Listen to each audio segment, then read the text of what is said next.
Hey, it's Greg Milby, community storyteller for Kentucky's Heartland. This is my friend Price Smith over here. One of the best names ever because it's easy to write, easy to say. Thank you. All right. Price is with us today. He's board chair with Nolin Operation Roundup. And you guys have been doing some fabulous work for years. So explain to people what Nolin's Operation Roundup is. Thank you, Greg. Operation Roundup is a voluntary program that Nolin started back in 2006.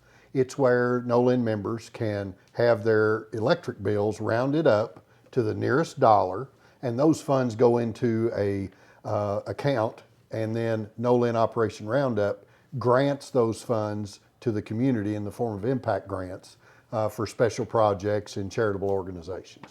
So how many years you guys been doing this? Like I said, it started in '06, and since that time, believe it or not, we have granted over $260,000 in these community impact grants. So little by little, it has added up over those number of years. So when you talk about these different grants, or is it to a lot of the charities that we know, or is it to specific projects, or some of these really small things that maybe wouldn't have been able to be assisted by somebody else?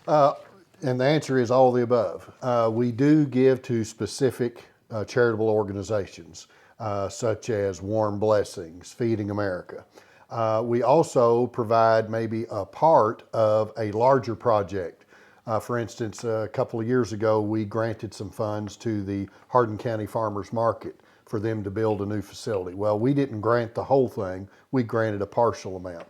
And then we also do smaller projects, as little as $1,000 to like maybe Camp Tessa or some other groups. So it ranges all across the gamut about how much and the type of organization we give to. Here are some examples of ones we did last year. We granted to the Knob Creek Conservancy in LaRue County to help them create placards for their trails. We granted funds to Rachel's Fun for All in Radcliffe for their splash pad there. That's a community. And a great project. It is, and it's really come together nicely. We granted some funds to Creekside Elementary in Sonora for them to help finish a trail.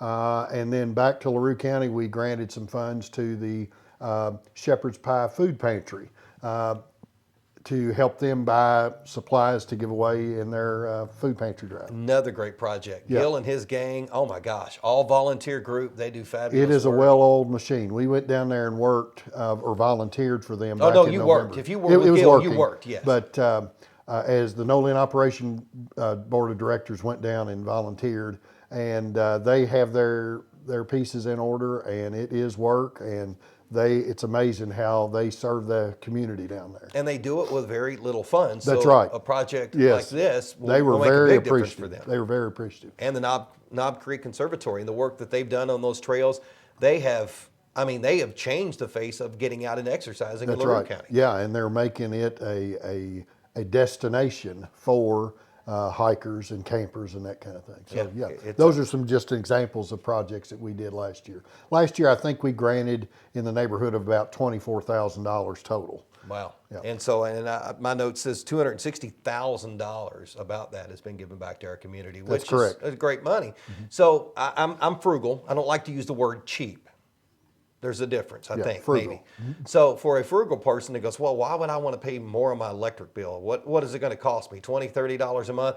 What does it cost them, and what are they committed to? Okay, so the average donation to Operation Roundup is about $6 a year because you're only rounding to the nearest dollar.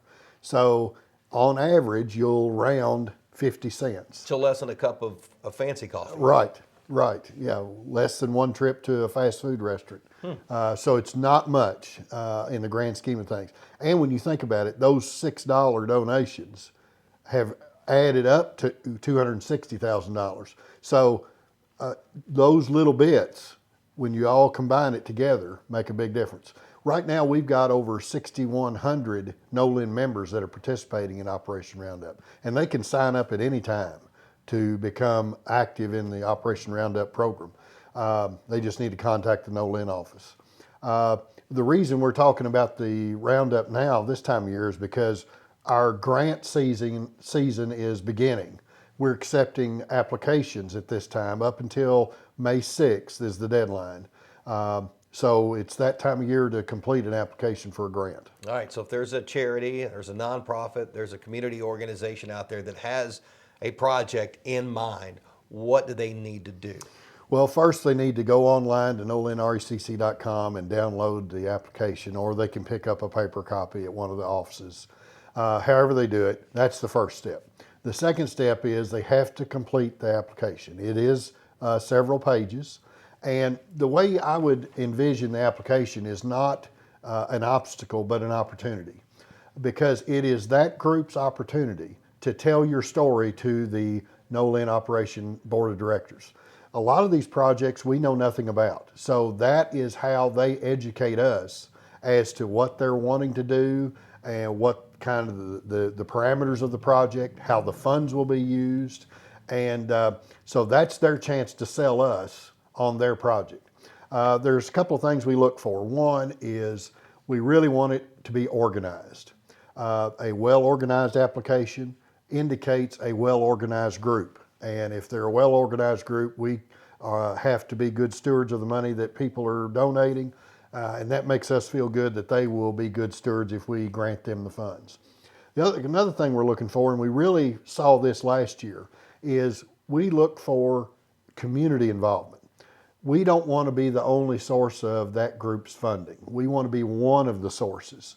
If the community, wherever this is taking place, is behind that project, we know it'll be a success, and we want to be a part of that. Mm-hmm. So one grant that we awarded last year had solicited and had gotten a majority of the grant's funds and materials donated from their community. So they were able to present to us, we only need this to finish. And that's a great project. You know, that's something you want to be a part of. So that was the other thing we try to look for.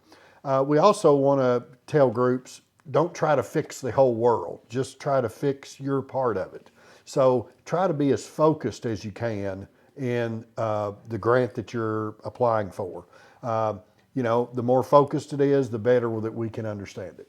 Is there a minimum and a maximum amount that they can apply for, or is that just depends on the project? It just depends on the project. Our standard is less than $10,000, but there's not a minimum that they want to apply for. But we'll consider any amount. Now, we may not grant the whole thing, but they can apply for whatever they need. All right, good stuff. So application deadline, May 6th? May 6th. And you go to Nolin's website to get all that information there. Now, I know this is about those that are applying for grants, but say I'm a Nolin customer and I've not signed up for Operation Roundup, and I think that this is a great project, which, by the way, you should think this is a great project. Right. This is some great stuff. How does somebody go about doing that? Basically, all they need to do is call the Nolin office and say, hey, I want to enroll in Operation Roundup. And they will fix it to where your electric bill's rounded up to the next dollar. And it'll show on your statement. Good stuff. Easy as pie. You know, Kentucky's Heartland, we created this to be able to share the stories of the people, places, and things changing our community. And you guys, as you said earlier, are checking off all the boxes too. Thanks for all the work you guys have done and all the money that you have helped facilitate in our community to make a difference. Thank you, Greg. I appreciate it. All right. Price Smith, he is the chair of the Nolin's Operation Roundup. Again, May 6th, the deadline if you're a local organization needing funds for 2022-2023. I'm Greg Milby, community storyteller, and this is Kentucky's Heartland.